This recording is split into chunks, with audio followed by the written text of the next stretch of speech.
Customer எடுக்கிறாருங்க. Okay sir. இது எப்படி எடுக்கிறாருன்னு கேட்டீங்கன்னாக்கா, அவருக்கு வந்து இப்போ வயசு 35, 12 வருஷம் பணம் கட்டுறாருங்க. ஒரு 5 வருஷம் வெயிட் பண்றார். 12 5 17, 35 10 45, 52 வயசு வரைக்கும் அவர் இதை இன்வெஸ்ட் பண்றாருங்க. 53வது வயசுல இருந்து அவருக்கு வந்து ஒரு 30 வருஷம் 83 வயசு வரைக்கும் அது ரிட்டர்ன் கிடைக்கும். ஜஸ்ட் மாசம் 25,000 ரூபாய் அவர் சேவிங்ஸ் பண்ண போறார். வருஷத்துக்கு 3 லட்சம் ரூபாய் அவர் சேவ் பண்றாருங்க.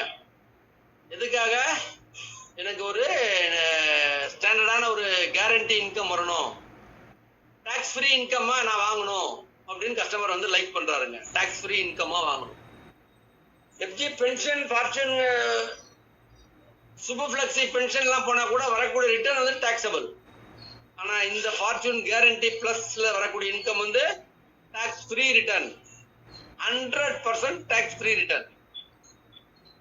100% வருமான வரி பிடித்தம் இல்லாமல், அதுக்கு வருமானத்து கணக்கு இந்த வரக்கூடிய வரவு கணக்கே காட்ட வேண்டாம். ஏன்னா பிகாஸ் ஆஃப் இன்சூரன்ஸ் மூலமா வரக்கூடிய 1010D செக்ஷன் 1010Dன்ற ஒரு சட்டத்தின்படி இன்கம் டாக்ஸ் ஆக்ட் படி வர்றதுனால இதுக்கு வந்து டாக்ஸ் ஃப்ரீ. எஃப்ஜி பிளஸ் சூப்பரான பிளானுங்க. ரிட்டர்னை பாருங்க எப்படி இருக்குன்றது பாருங்க. மக்கள் வந்து அவங்களோட பணத்தை மல்டிபிள் பண்றத லைக் பண்றாங்க. அதுல ரிஸ்க் இல்லாம இருக்கணும், இதுக்கு எந்த விதமான பெரிய இடர்பாடு வரக்கூடாதுங்க. நாளைக்கு வந்து மார்க்கெட்டுக்கு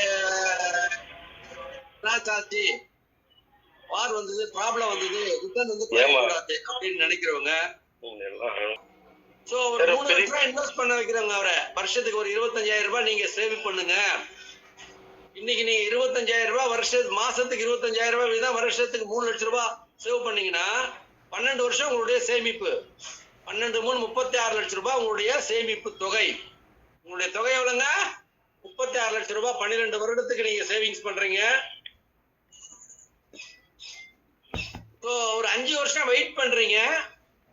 டெஃபர்மென்ட் பீரியட் வந்து 17, பிரீமியம் பேமெண்ட் பீரியட் வந்து 12. டெஃபர்மென்ட் பீரியட் பாலிசி டேர்ம் வந்து பாலிசி பீரியட் வந்து 17. ஏன் சார் அது 17 கொடுக்கணும்? ஏன் சார் இமிடியேட்டா கொடுக்க மாட்டாங்களா? கண்டிப்பா கொடுப்பாங்க. ஆனா கொஞ்சம் வெயிட் பண்ணி வாங்கணும்னா ரிட்டர்ன் வந்து அட்ராக்டிவா இருக்கும், அது ஒரு லுக்கா இருக்கும் பாக்குறதுக்கு. 30 இயர்ஸ் பாருங்க நண்பர்களே. 30 வருஷத்துக்கு அவருக்கு வந்து இன்கம் பீரியட் வந்து 30 வருஷம், பாலிசி பீரியட் வந்து 17 வருஷம், பணம் கட்டக்கூடிய பீரியட் வந்து 12 வருஷம். ரிட்டர்ன் அதிகமான வருடங்கள் வருதுங்க. 30 வருஷத்துக்கு அவர் என்ஜாய் பண்ணலாம். அதுல எப்பங்க 35 வயசுல ஜாயின் பண்ற ஒருத்தர் 17 வருஷம் 12 வருஷம் தான் பணம் கட்டுறாருங்க. 17 இயர் பாலிசி பீரியட். அவருக்கு வந்து 17 வருஷம் கழிச்சு இப்ப 35 வயசுல ஜாயின் பண்றாரு. 35 10 45 ஒரு 7 52வது வயசு வரைக்கும் வெயிட் பண்ணுவார். 53வது வயசுல இருந்து அடுத்த 30 வருஷத்துக்கு 88 வயது வரைக்கும் அந்த கஸ்டமர் ராஜான்றவர் வந்து கேரண்டி ரிட்டர்ன்.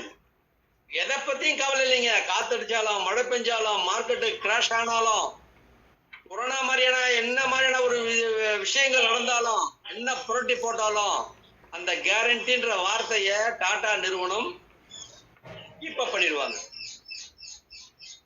100% கீப் அப் பண்ணிடுவாங்க. அப்படி பாக்குறச்ச ரிட்டர்ன் எவ்வளவு வரும்? இதுக்கு எவ்வளவுங்க? இதை வந்து ஒரு 35 வயது நபர்னா எப்படி இருந்தாலும் அவர் கல்யாணம் ஆயிருக்கும், குழந்தைங்க இருப்பாங்க, வைஃப் இருப்பாங்க, குடும்பம் இருக்குதுங்க அவருக்கு. சோ அந்த குடும்பத்துக்கு அவர் தான் வந்து முக்கியமான நபர். இந்த குடும்பத்துக்கு இவர் தான் முக்கியமான நபர். அவருக்கு படிப்பு பாத்தீங்கன்னா கம்மியா இருக்குங்க. படிப்பு வந்து ஒரு 10th தான் படிச்சிருக்காரு வச்சுக்கோங்க. ஆனா ஒரு பிசினஸ் மேன், அவரு வியாபாரி, டெய்லி காசு புரளுது அவர்கிட்ட. அதை எங்கேயாவது இடத்துல வந்து அதை பாதுகாத்து வைக்கிறதுக்கான ஒரு சொல்யூஷன் தான் நம்ம அட்வைசர் போய் கொடுக்குறாரு. சம்பாதிக்கிறீங்க சார், உங்ககிட்ட டெய்லி வருமானம் வருது. இது யாரெல்லாம் சொல்லாங்க?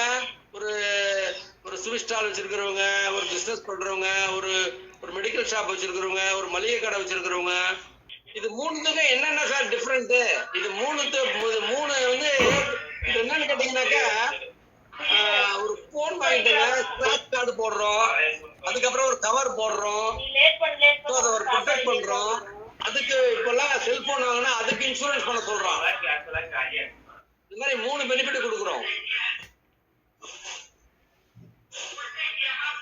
ஓகே, சோ அந்த மாதிரி இந்த பிளான் அவர் கொடுக்குறச்ச இந்த 3 பெனிஃபிட்டும் நீங்க வந்து கூடுதலா கொடுத்துட்டீங்கன்னா என்னென்ன ஒரு பாதுகாப்பு கிடைக்குதுங்க?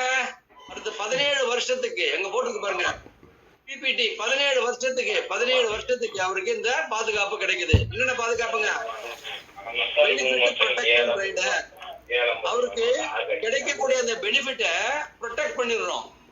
என்ன பெனிஃபிட்டுங்க? ரெகுலர் இன்கம் வருது பாத்தீங்களா, 30 வருஷத்துக்கு இன்கம், அதை ப்ரொடெக்ட் பண்றோம்.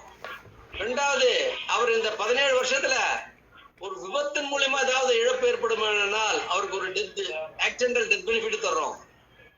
டிசபிலிட்டி பெனிஃபிட், ஆக்சிடென்ட் ஆச்சு சார், உயிர் காப்பாற்றப்பட்டது, கை கால் போயிடுதுங்க, டிசபிலிட்டி ஆச்சுங்க, லைஃப் கொலாப்ஸ் ஆகி விடுது, அடுத்து வேலை பண்ண முடியல, அவரால் பண்ண முடியாது, ஒரு பிசினஸ் பண்ண முடியாதுங்க, செயல்பட முடியாத ஒரு சூழல் அப்படின்னாலும் இந்த பிளான் வந்து ஒர்க் அவுட் ஆகும். என்னென்ன எப்படி ஒர்க் அவுட் ஆகும்?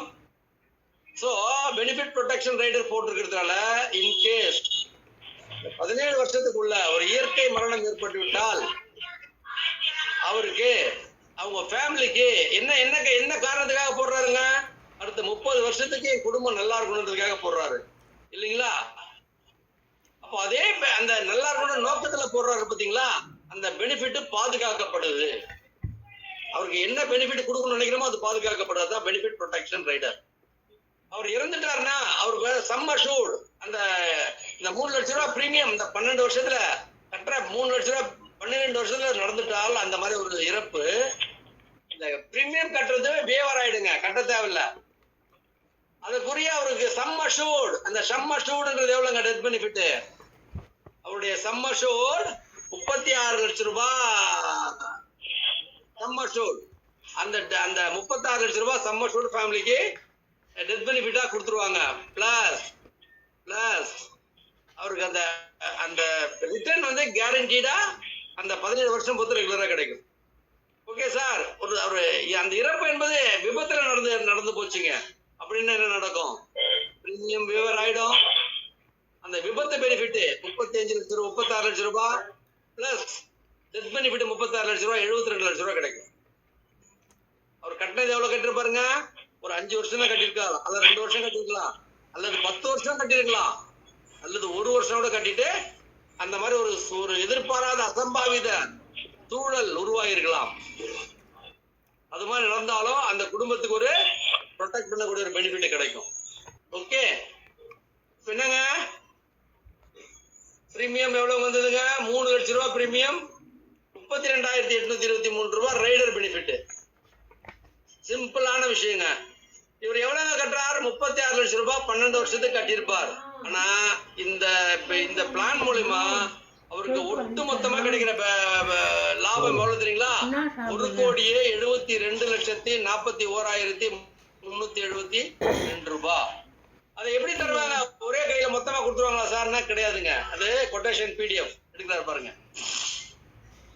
கொட்டேஷன் பிடிஎஃப் எடுத்து பார்த்தா எவ்வளவு அவருக்கு ரிட்டர்ன் வரும் அப்படிங்கிறது கிளியரா? S, very simple. 3 லட்சம் ரூபாய் இன்வெஸ்ட் பண்ணவருக்கு 4,15,890 ரூபாய் அவருக்கு வந்து வருடம் கிடைக்கும். இத மந்த்லி வேணாலும் வாங்கிக்கலாம். மந்த்லியா எனக்கு கொடுப்பீங்களான்னு கேட்டீங்கன்னா கண்டிப்பா கொடுப்பாங்க, மந்த்லியாவும் கொடுப்பாங்க, எவ்ரி இயர். அது பாருங்க, 51 வயசுல இருந்து அவருக்கு 81 வயசு வரைக்கும் 30 வருஷம், starting from 51 age to 81 age வரைக்கும் 30 வருஷத்துக்கு அவருக்கு 100% இந்த 4,51,890 ரூபான்றது கொடுத்துருக்காங்க பாருங்க. கேரண்டீடு இன்கம், சொந்தல நல்ல பையன் வந்திருக்கான். 100% கேரண்டீடு இன்கம். இதுல இருந்து 1 ரூபாயும் குறையாது. 890 ரூபாங்கிறது 889 ரூபாய் கொடுக்க மாட்டாங்க, 890 ரூபாய் தருவாங்க. 1 ரூபாயும் கூடாது, 891 ரூபாய் தருவாங்களான்னு சார் கேட்டா கொடுக்க மாட்டாங்க. இதுல என்ன கால்குலேஷன்ல பிரிண்ட் ஆயிருக்கோ, டாக்குமெண்ட்ல என்ன இருக்கோ, இந்த தொகை உத்திரவாதமான தொகை, கேரண்டியான இன்கம். காத்தடிச்சாலும் மழை பெஞ்சாலும் புயல் அடித்தாலும் எந்த சூழல்லையும் இந்த வருமானம் குறையாது. அப்போ இன்னையில இருந்து இந்த ராஜா என்ன பண்றாருங்க, இன்னையில இருந்து இன்னொரு 17 வருஷத்துக்கு பொறுமையா இருக்கிறார். 12 வருஷம் பணத்தை கட்டுறார். நம்ம அட்வைசர் சொன்னதை நம்பி அவர் இறங்குறாருங்க. அவருக்கு அடுத்த 30 வருஷத்துக்கு கேரண்டியான ஒரு வருமானம், தொடர் வருமானம் அவருக்கு கொடுத்துக்கிட்டே இருக்கிறாங்க. அந்த தொடர் வருமானம் எவ்வளவு கிடைக்குது ஒரு வருஷத்துக்கு? 4,15,890 ரூபாய் அவருக்கு கிடைக்குது. அது போக 30 வருஷம் முடிஞ்சு 81 வயசு வரைக்கும் ராஜா நல்லாவே சந்தோஷமா வாழ்ந்துட்டார். 82வது வயசுல பாலிசி முதிர்ச்சி அடைஞ்சிருதுங்க. அவர் 12 வருஷம் சேவிங்ஸ் பண்ண பணம் அந்த 36 லட்சத்தையும் திருப்பி கொடுத்துடுறாங்க. சோ ரெகுலர் இன்கம் கிடைக்குது, நான் கட்டின அமௌண்ட்டும் எனக்கு கிடைச்சிருதுங்க. ஓகே, இங்க இன்னொரு கேள்வி வரலாம்.